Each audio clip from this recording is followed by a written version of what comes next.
Good morning everyone. Today for standard 10 we are having commercial application class here and I will be introducing product life cycle to you.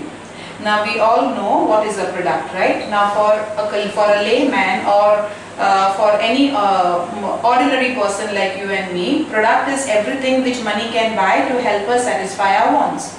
Okay, so technically speaking, what exactly is a product? Substances or raw materials are processed, okay, and they are converted into finished product, and this finished product is known as a product. Alright, now product again has, if you ask economists for that matter, okay, economists will refer to it as a bundle of utilities, okay, and this bundle of utilities is created by various features, okay, features of a product which are more tangible. Some of them are tangible, some are intangible, some are external or aesthetic. And all these features, when they are put together in an easily identifiable form, that is termed as a product. Now product has various features that we are aware of it, right? Every product, okay, whether it is an automobile or whether it is a furniture, whether it is your watch, your mobile, everything that we are using, that's a product. So it is tangible. Okay, a product has various associated services. Like when we talk about a refrigerator, you know that it is meant for cooling. Air conditioners are meant for cooling. So that is an associated service which a product has or offers. Okay, every product has an exchange value. Okay, we buy products, isn't it, for money or for money's worth. Okay, then products also help us to satisfy our requirements. And one most important characteristic is product has a life cycle just like humans do. Okay, now we know. Okay, so today I will introduce to you what is meant by product life cycle, which is popularly known as PLC. Okay, now this paradigm or module of PLC or product life cycle was first introduced by Professor Theodore Levitt. He was a popular, a very well-known economist, an American economist, a professor of Harvard University, and then all the exponents, okay, all the other management exponents or economists, they added or they made major contribution to this module or the paradigm. Okay, now what exactly is this paradigm of PLC, that is product life cycle, popularly called as PLC? Okay, it studies in detail every stage the product goes through, right from the time it is introduced in the market till the time it is knocked out or it declines from the market. Now the latest stage that has been added to this paradigm by Philip Kotler is abandonment. There are some products, they decline and they are completely forgotten. It's just like, when you don't see things, you tend to forget. Okay, you tend to forget. So it is somewhat like that. So we have also forgotten, out of sight, out of mind kind of a philosophy this is. Okay, so that is exactly what product life cycle is. Product life cycle is the aging process of a product, and it is a functional approach to product management. Okay, what do I mean by functional approach? That is, the entire lifespan of the product is divided into various stages and various processes, and each stage and process of the product growing in the market or progressing in the market is studied in detail or very minutely by the company. Okay, it is done, these steps are taken in order to help the product perpetuate or continue in the market, to survive in the market and not get kicked out of the market. Okay, so PLC actually is a functional approach to product management. So today let us talk about product life cycle. So here these are the various stages. Now before we talk about the stages of product life cycle, let us let us have a look at the definition of product life cycle. Okay, let us have a look at the product life cycle. Now first let's understand the definition of product life cycle. Okay, this is a definition given by marketing guru Philip Kotler. Product life cycle is an attempt to recognize distinct stages in the sales history of a product. Okay, just like we human beings, product also has stages. Okay, it also has a life cycle. A product is introduced in the market. Okay, if it gains acceptance from the consumers, then the product will start growing in the market. when there will be more new entrants entering the market, or we can say substitute goods made available in the market, there will be cutthroat competition, or competition will intensify among these substitute products, like soaps for example. Okay, every product has a substitute today. Okay, mobiles, soaps, any your eatables, anything you name it, and there will be a substitute product.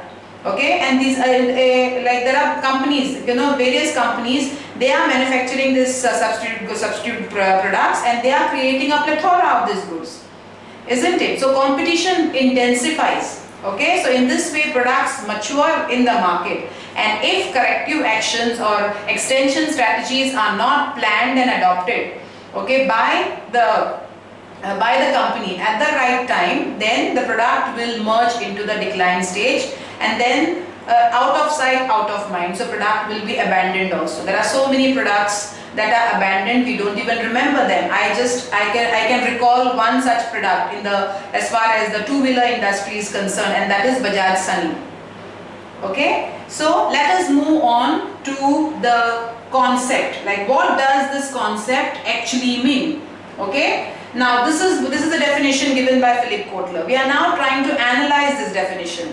Okay, now here, as a concept, a product life cycle means product moves through the cycle of introduction, growth, maturity and decline at different speed.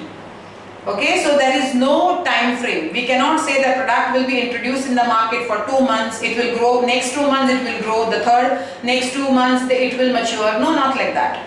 At different speed. It all depends on the consumer acceptance. Okay, let's take an example of your online, these food apps that we are using. Swiggy, Zomato. Okay, like Swiggy for example, it was developed in Bangalore by IITians. Okay, so it was introduced over there, and then it grew faster because it gained a lot of acceptance. But that wouldn't be the case here in Goa. Okay, it depends on there are so many aspects that determine the time frame, okay, of growth or the progress of the product in the market. So product will grow at different speed. Okay, some products, if they are immediately accepted in the market, then immediately they will merge into the growth. They will into the growth stage. That is, they start growing in the market. Okay, so that is how. So they grow at different. The products, they continue. Okay, or they move through the cycle at different speed. Now the sales. Now here we have a graph. I have a graph over here. Okay, unfortunately this graph does not have a bell-shaped curve. Okay, a curve indicating the profits. Okay, so there is only one bell-shaped curve over here indicating sales. So you can see over here that when the product is introduced in the market, okay, when it is introduced in the market, you can see the sales are growing at a very degree, at a snail's pace. It is actually creeping. But the moment it enters or merges into the growth stage, you can see a steep rise in the sales of the commodity or the product here. So simultaneously what happens is that in the introduction stage, usually since production is getting streamlined, okay, distribution is also there, and the company is struggling to establish a proper distribution network. Okay, there are so many, so introduction stage is basically a trial and error stage. Okay, so there are a lot of flaws, okay, lot of flaws that are committed by the company, and that is why it takes time, okay, for distribution of the product. Okay, goods are not made available at the right time. Is that understood? Okay, so that is how the sales are very slow, but as it merges, as the product starts growing in the market, you can see that steep rise in the sales. So profits also grow in the growth stage. So there is a corresponding, growth in the sales turnover of the product as well as the profit in the growth stage. But when the product enters the maturity stage, you can see the sales turnover is growing at a decreasing rate, but profits fall. Okay, but profits fall. So this is what the paradigm of product life cycle is indicating. Okay, that sales turnover and profits, they grow, they correspondingly grow when the product is growing in the market, but the moment the product starts facing a lot of competition from the other competitors, okay, then the sales turnover, the company will try to get rid of the goods which they have, okay, so sales turnover will grow at a decreasing rate, but prices are affected, okay, company will try to make the goods available at a lower price, so profits will fall in the maturity stage. So that this is what it indicates. And last but not the least is that successful product management needs a functional approach to meet the unique situation of sales and profitability. I have already explained to you what do you mean by a functional approach. To manage the product in the market, to enable the product go a long way, okay, and not get kicked out. Okay, company has to divide the entire lifespan into various stages, into different processes, and each of the stage, each of the process has to be, it is studied by the marketing department very minutely. Okay, so this is what the product life cycle actually means. Now let us try and understand the implications or effects of PLC. What are the implications of PLC? All products introduced in the market need not essentially follow through all the 4 stages of life cycle. Okay, now what do you mean by that? Product need not go through all 4 stages of life cycle. What does that mean? Like, take an example. I have already mentioned to you, everything depends on consumer acceptance. If we are accepting a product, okay, as soon as the product is introduced in the market, we accept that product, okay, it will immediately start growing in the market. So, but there are some products which face a lot of resistance, and this is quite common in the technology. Any product which is related to technology, okay, moreover I would say electronical goods. Or we say, or it could be like your any gadgets that we are using. Okay, these are all technology-based commodities. So they face a lot of consumer resistance, and companies have to tackle it at the right time and in the right manner. Okay, to enable the product to continue in the market. Otherwise, the product will decline. It is quite common, but in the case of your FMCG product, fast-moving consumer goods, that your toothpaste, your soap, your biscuits, okay, whatever that we are using in our day-to-day life, directly consumed commodities, they gain acceptance from the consumers in a jiffy. So that product can continue. They can go through all the stages. They are introduced, they will grow, they mature. Okay, and if at all things are not prim and proper, people, like if company is trying to compromise on raw materials or producing substandard goods, then people will abandon the product also. So that is what that is what PLC imply, that it is not necessary that all the products will have to go through all 4 stages, okay, the stages of the life cycle. It depends on the customer acceptance, how well it is accepted, and the nature of the product also. Secondly, okay, one cannot have a definite line of demarcation between one and the subsequent stage. Okay, it is just a matter of merger. Okay, now in this graph here we can see these dotted lines, which indicate every stage of product. We know that this is the end of the introduction, then it is the growth stage, then this is the end of the growth stage, then it is the maturity stage. These are only imaginary lines, okay, for the for people who are studying marketing, or people who are working in the marketing department, okay, to study the stages of product life cycle. There are no such lines as such. Okay, there are no such lines as such. Fine. So it is only a matter of merger. It merges. Okay, from introduction, when it is introduced in the market, okay, if people accept it, okay, there are people, they are called as early adopters. They always want to be the first to use the product.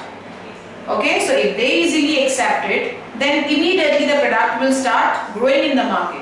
So there is no line of demarcation, it is only a matter of experience. Okay, marketing people serving the marketing department or marketing personnel, they can, they are so good at it. Okay, they know how the product is progressing. Immediately the moment, they are very well versed with the whole process. Okay, so they can exactly tell you, through which stage the product is going currently. Alright, so it is only a merger. It just transits from sails smoothly from one to another.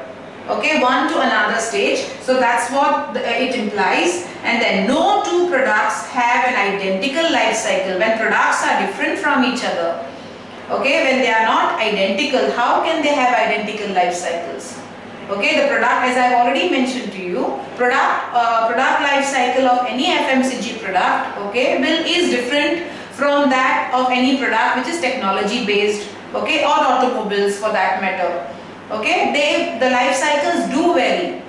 Okay, because each product is facing the products are different from each other, and they face different or encounter different challenges, isn't it? So that is why it is impossible for all products to have identical life cycle.